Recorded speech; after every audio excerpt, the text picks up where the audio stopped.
कि भाई मूर्ख प्राणी मन शैलानी, सो अटके जल और पाषाण, बुद्धिमान अभिमानी सोनर, विद्या नार के हुए गुलाम।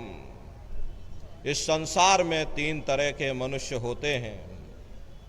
एक अज्ञानी होता है, दूसरा बुद्धिमान होता है, तीसरे बीच के जीव होते हैं जो ना ज़्यादा ज्ञानी होते और ना ही ज़्यादा बुद्धिमान होते। जो अज्ञानी लोग होते हैं वे क्या करते, रुपया पैसा कमाया, चल दिए तीर्थों की यात्रा पर, कभी गंगा में डुबकी लगाई, कभी जमुना में डुबकी लगाई, मन में यह सोच लिया कि हमने अपने सारे मैले पाप कर्म उतार दिए। ठीक उसी प्रकार से जो बुद्धिमान लोग होते हैं, अपने आप को आलिम फाजिम विद्वान गुणी और ज्ञानी समझते हैं, उनकी हालत ऐसी है कि ज्यों विद्या में पढ़े, सारी जिंदगी विद्या पढ़ते पढ़ाते गुजार दी। हालांकि विद्या बुद्धि का विषय है और इस परमार्थी राह में बुद्धि की कोई आवश्यकता नहीं होती। मनुष्य ने अपना पूरा जीवन विद्या पढ़ते पढ़ाते गुजार दिया, हासिल कुछ ना हुआ, उल्टा अहंकार और आ गया कि हम बड़े बुद्धिमान हो गए, हम ज्ञानी और ध्यानी बन गए, किया कराया सब गया। जब आया अहंकार, आप दुनिया में नजर घुमा कर देखिए, सब जगह पानी ही पानी है, पत्थर ही पत्थर है। न किसी को सच्चा महात्मा मिला, न किसी को सच्चा सत्संग मिला। अगर कोई कथा भी करता है, उससे जाकर परमार्थ की बात पूछो, उसे कुछ भी मालूम नहीं। विद्या पढ़कर लेक्चरार बन गए, कोई कौम का ठेकेदार बन गया, कोई मजहब का ठेकेदार बन गया। अपनी अपनी कौम, अपना अपना मजहब, अपना अपना झंडा बुलंद करने के लिए न जाने कितने बेगुनाहों का कत्ल कर दिया, कितनी औरतें विधवा हो गईं, कितने बच्चे अनाथ हो गए। नतीजा क्या रहा?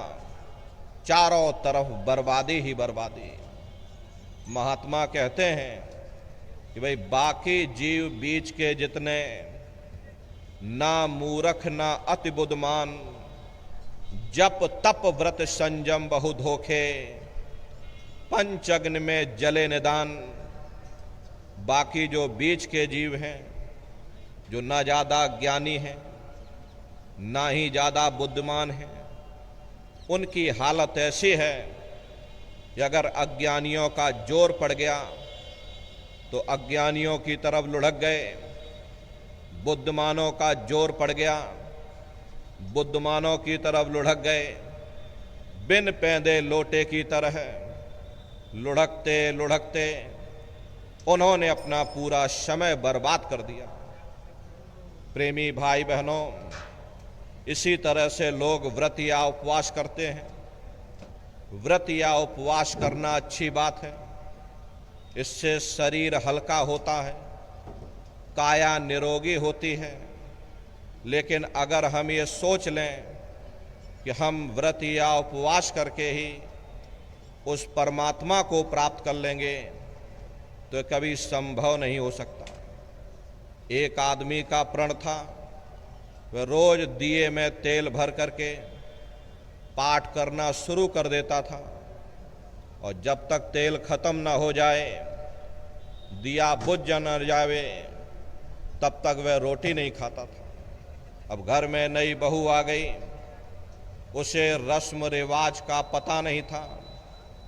ज्यों दिए में तेल खत्म होने को आया, उसने ला करके और तेल भर दिया। आदमी बेचारा भूखा प्यासा, करे तो करे क्या? दिया जल रहा है, लगा फिर से पाठ करने। और फिर जैसे ही तेल खत्म होने को आया, उसने ला करके और तेल भर दिया। आदमी बेचारा भूख से व्याकुल हो उठा। अंत में थक हार करके दिया बुझाकर रोटी खाने लगा। ये हाल है पाठ करने वालों का। कहने का मतलब ये है, दुनिया ऐसे ऐसे कर्म कांडों में फंसी हुई है। कोई सिद्ध बना बैठा है, कोई नाथ बना बैठा है, कोई देवी देवताओं का अवतार बना बैठा है। ये सब काल का धोखा है। काल ने सारे जगत के जीवों को इसी धोखे में फंसा रखा है। देखो चरित्र काल कर्ता का, कोई सिर कोई पैर रुधान। देखो काल ने कितना बड़ा धोखा दे दिया। किसी को हाथों से बहा दिया, किसी को पैरों से बहा दिया। वाल्मीकि जी महाराज ने राम के पैदा होने के 10,000 साल पहले ही पूरी रामायण बना करके रख दी थी कि भाई तुम्हारे अंदर राम है, तुम्हारे अंदर रावण है, सब कुछ तुम्हारे अंदर है। काल भगवान ने देखा किसने तो मेरा भेद ही उजागर कर दिया, तो उन्होंने बड़ी होशियारी के साथ बाहर राम बना दिए, बाहर रावण बना दिया, ताकि कोई अंदर ना आने पाए, कोई मेरे भेद को न जानने पाए। सब बाहर ही बाहर भटकते रह जाएं। भटक भटक भटकाया सब जग, कोई न लगिया ठौर ठिकान। काल ने सारे जगत के जीवों को बाहर ही बाहर भटका दिया। किसी को पानी में, किसी को पत्थर में, किसी को मंदिर में, किसी को मस्जिद में, किसी को दिवालय शिवालय में। इन बाहरी कर्मकांडों से न कभी किसी को मुक्ति मिली, न भविष्य में कभी मिल सकती। प्रेमी भाई बहनों, लोमश ऋषि का दृष्टांत आता है। लोमश ऋषि शिव जी के उपासक थे। शिव जी से उन्हें वरदान प्राप्त हुआ था कि जब तक तुम्हारे शरीर के सारे रोए नहीं टूट जाएंगे, तुम्हें मृत्यु प्राप्त नहीं होगी, और तुम्हारे शरीर का एक रोया एक कल्प पर्यंत बाद टूटेगा। ये वरदान लोमश ऋषि को प्राप्त हुआ था। इतने लंबी आयु पाने के बावजूद लोमश ऋषि ने अपने लिए कोई कुटिया नहीं बनाई। उनका ये मानना था कि एक न एक दिन जब हमको जाना ही है, इस संसार को छोड़ करके एक दिन जाना ही है, तो भला हम झोपड़ी बना करके क्या करेंगे। प्रेमी भाई बहनों, लोमश ऋषि ब्रह्मा के पुत्र माने जाते थे। लोमश ऋषि अपने पिता यानी कि ब्रह्मा से पूछते हैं कि पितु से पूछ मुक्त की बाता, और गंगा का फल कहो विधाता। कि हे पिताजी, मुक्ति कैसे मिलेगी, क्या किया जाए, कैसे किया जाए, जरा आप हमको दया कृपा करके समझा दीजिए कि हमें मुक्ति कैसे प्राप्त होगी। तब लोमश ऋषि के पिता यानी कि ब्रह्मा उनको जवाब देते हैं कि गंगा का फल भाग सुनाई, गंगा आदि मुक्त की दाई। कि हे लोमश ऋषि, तुम जाओ जाकर गंगा जी में स्नान करो। जो कोई गंगा स्नान करेगा उसे सहज में मुक्ति मिल जाएगी। जाओ तुम यह काम करो, तुम्हें सहजता से यानी कि सरलता से तुम्हें मुक्ति प्राप्त होगी। तब लोमश ऋषि जवाब देते हैं कि गंगा का फल भाग सुनाई, सहस एकादश गंगा नहाया, जासे जौन मोक्ष का पाया। कि हे पिताजी, मैंने सहस्त्रों वर्षों तक यानी कि हजारों हजार वर्षों तक गंगा जी में स्नान किया, बड़ी श्रद्धा और आस्था के साथ में गंगा जी में डुबकी लगाई, लेकिन मुझे फल क्या मिला। जब मेरी मृत्यु हो गई तो मुझे मक्ष की योनि में डाल दिया। मक्ष कहते हैं मछली को। कहते भाई मुझे मछली की योनि में डाल दिया। अनेक जीव मार मोह खाया, ऐसे बहुत बहुत दुख पाया। जब मुझे मछली की योनि मिल गई, अनेकों अनेक जल के जीवों ने मुझे मार मार करके खाया।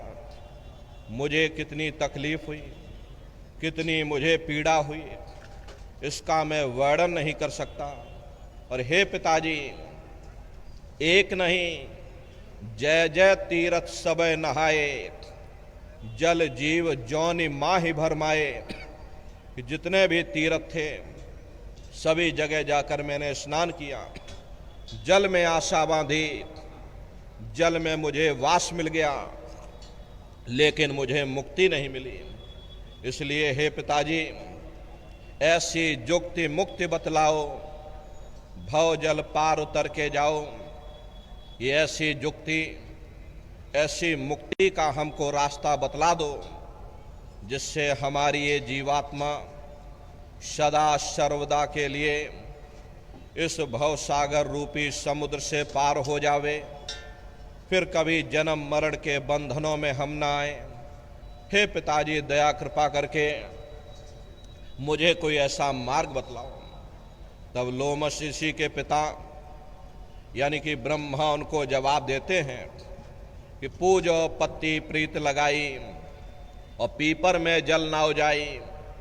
कि हे लोमश ऋषि, तुम प्रीत लगा करके स्वामी नाम की पत्ती की पूजा करो, पीपल पर जल चढ़ाओ, एक दिया पत्ती पे लावे, सो तो कोटि यज्ञ फल पावे। कि हे लोमश ऋषि, जो एक दिया स्वामी नाम की पत्ती के नीचे रखता, उसे कोटान कोटि यज्ञों का फल प्राप्त होता है। जाओ तुम यह काम करो, तुम्हें सहजता से यानी कि सरलता से तुम्हें मुक्ति मिल जाएगी। तब लोमश ऋषि जवाब देते हैं कि सहस्त्र 3 पत्ती को पूजा, वृक्ष योनि पाई यही पूजा।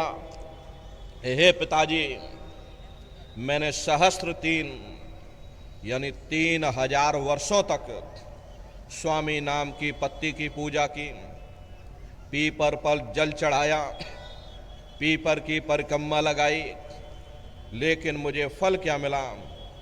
जब मेरी मृत्यु हो गई तो मुझे वृक्ष की योनि में डाल दिया गया और मैं हजारों हजार वर्षों तक एक जगह वृक्ष की योनि में खड़ा रहा, क्योंकि जहां आशा तह वासा, जिधर हमारी आशा होगी वहीं हमको वास मिल जाएगा।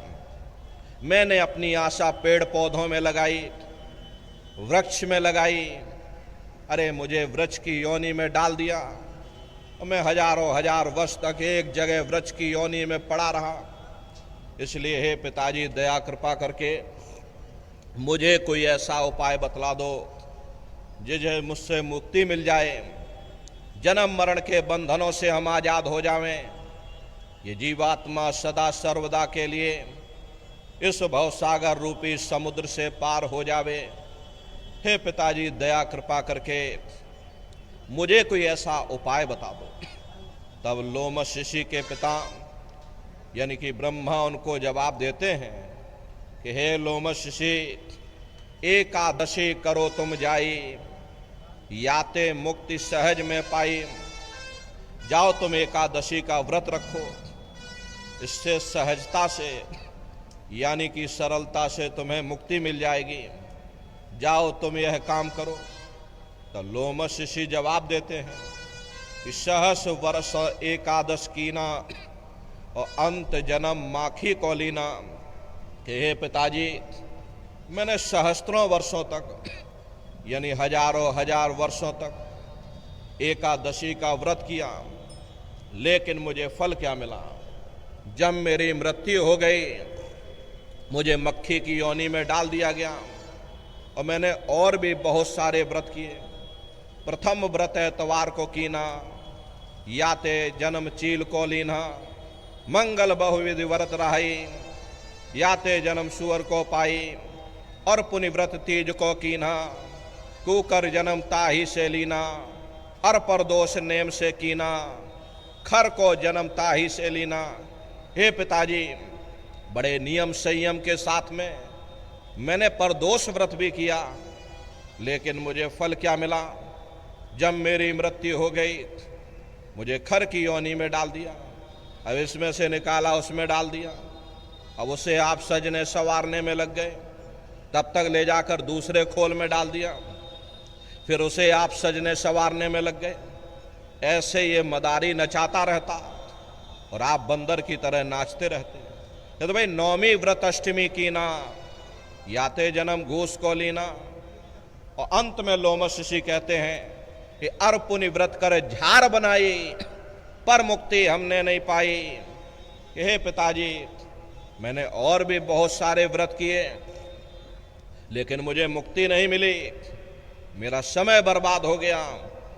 इसलिए हे पिताजी, दया कृपा करके मुझे कोई ऐसा उपाय बताओ, मुझे कोई ऐसा तरीका बता दो जिससे हम जन्म मरण के बंधनों से परे निकल जाएं, फिर कभी इस नाशवान जगत में ना आना पड़े, हमारी जीवात्मा परमात्मा में विलीन हो जावे।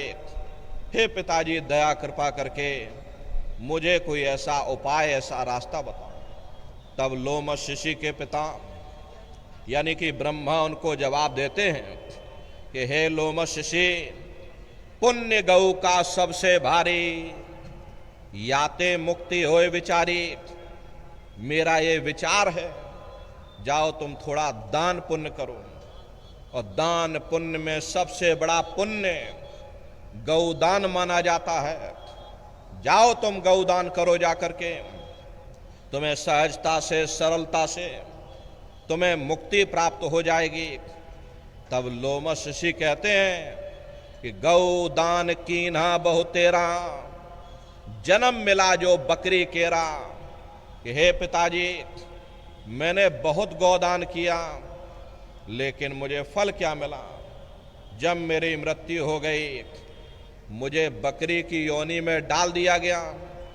न जाने कितनों ने मेरा शिकार किया, मुझे मार मार करके, काट काट करके खाया। मुझे कितनी तकलीफ हुई, कितनी मुझे पीड़ा हुई, इसका मैं वर्णन नहीं कर सकता। हे पिताजी, जो तुम कही सभी हम कीन्हा, और मुक्ति न पायो रहो अधीना। जो भी आपने विधि बताई, मैंने विधि विधान के साथ में उसे पूर्ण किया। इतना तीर्थ व्रत कर्म कांड इस संसार में कोई मनुष्य नहीं कर सकता जितना कि मैंने किया, लेकिन मुझे मिला कुछ नहीं।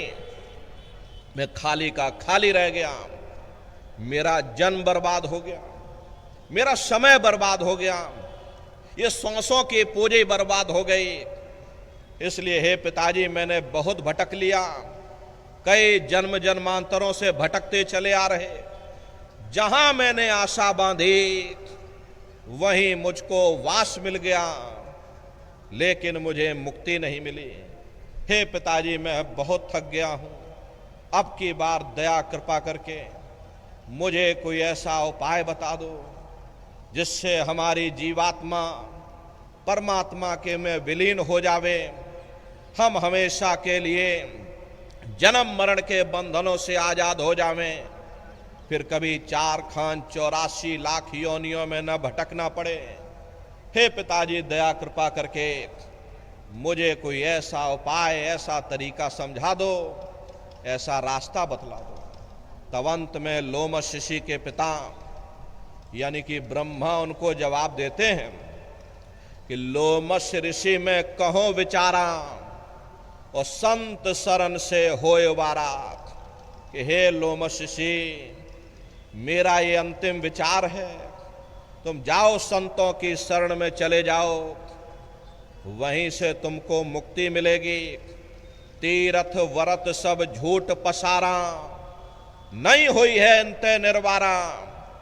ये तीर्थ व्रत सब झूठ का पसारा है, ये मेरे फैलाए हुए जंजाल हैं, इनसे कभी किसी को मुक्ति नहीं मिल सकती। अगर तुम मुक्ति पाना चाहते हो तो संतों की शरण में जाओ, संत शरण से होए वारा। बताओ प्रेमी भाई बहनों, ब्रह्मा को अपने पुत्र की जरा सी चिंता नहीं, हजारों हजार वर्षों तक भटका करके रखा, तो अंत में उन्होंने उपाय बताया, भाई संत शरण से होए बारा। अगर तुम मुक्ति पाना चाहते हो तो संतों की शरण में चले जाओ। प्रेमी भाई बहनों, जब उस अनामी महाप्रभु ने जीवों की ये हालत देखी, जीव अंधकार के दलदल में फंसता चला जा रहा, चारों तरफ आडंबर ही आडंबर है, पाखंड ही पाखंड है, तब स्वयं अनामी महाप्रभु ने संतों महात्माओं को धराधाम पर भेजा। और संत महात्मा फकीर यहाँ पर आकर के हम जीवों को समझाने की कोशिश करते हैं कि भाई हम आए वही देश से जहां तुम्हारो धाम, तुमको घर पहुंचावना एक हमारो काम। हम उसी देश से आए हैं जिस देश के तुम रहने वाले हो, परंतु तुम अपने सच्चे देश को छोड़ करके इस झूठे काल और माया के देश में फंस गए। यह देश तुम्हारा देश नहीं, तुम्हारा देश सचखंड है। ये कौम तुम्हारी कौम नहीं, तुम्हारी कौम सतनाम है। और ये जीवात्मा उस सतनाम रूपी समुद्र की बूंद है। इस बूंद को समुद्र से मिलाओ, यानी जीवात्मा को उस परमात्मा से मिलाओ। इसके लिए न तुम्हें घर बार छोड़ने की जरूरत है, न बाल बच्चों को छोड़ने की जरूरत है, न समाज छोड़ने की जरूरत है, न जात बिरादरी बदलने की जरूरत है। जात पात के रगड़ों झगड़ों ने ही मनुष्य के ऊपर पर्दा डाल दिया, वरना महात्माओं का उपदेश इतना सरल है कि 5 वर्ष के बच्चे से लेकर के 100 वर्ष का बूढ़ा भी कर सकता है। क्या स्त्री क्या पुरुष, क्या आदमी क्या औरत, क्या ऊंच और क्या नीच, क्या अमीर और क्या गरीब, वह नाम सबके लिए साझा है। वह हर मनुष्य के अंदर दिन रात धुनकारे दे रहा।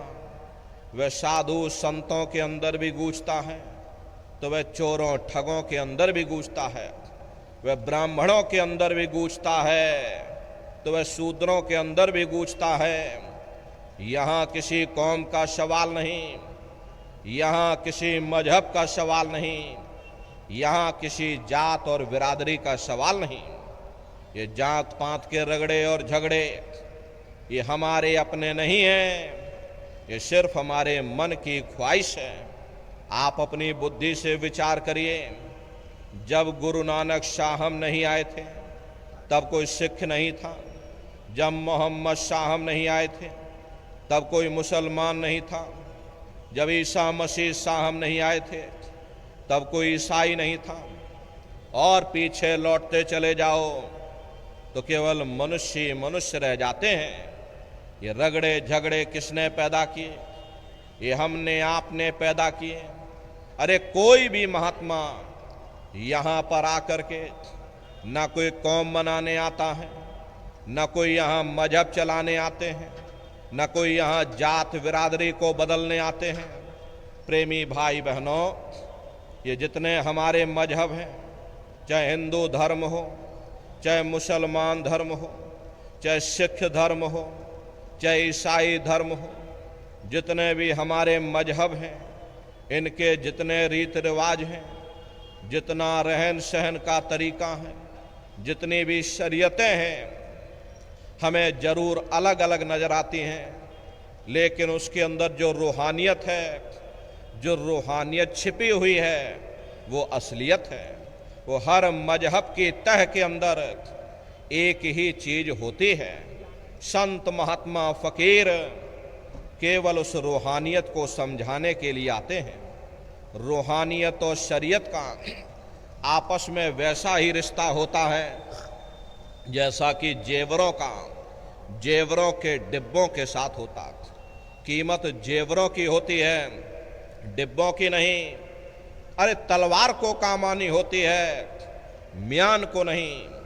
ठीक उसी प्रकार से हमें जो कुछ भी प्राप्त होगा उस रूहानियत से प्राप्त होगा। जब हम रूहानियत से दूर हो जाते हैं तब आहिस्ता आहिस्ता हम शरीयत के कैदी बन जाते, शरीयत के गुलाम बन जाते। वे शरीयत धर्म के ठेकेदारों के हाथों में चली जाती, वे हमें बाहर मुखी कर देते, कर्म कांडों में उलझा देते। न किसी को रूहानियत की समझ होती है, ना ही कोई समझाने की कोशिश करता। ये लोग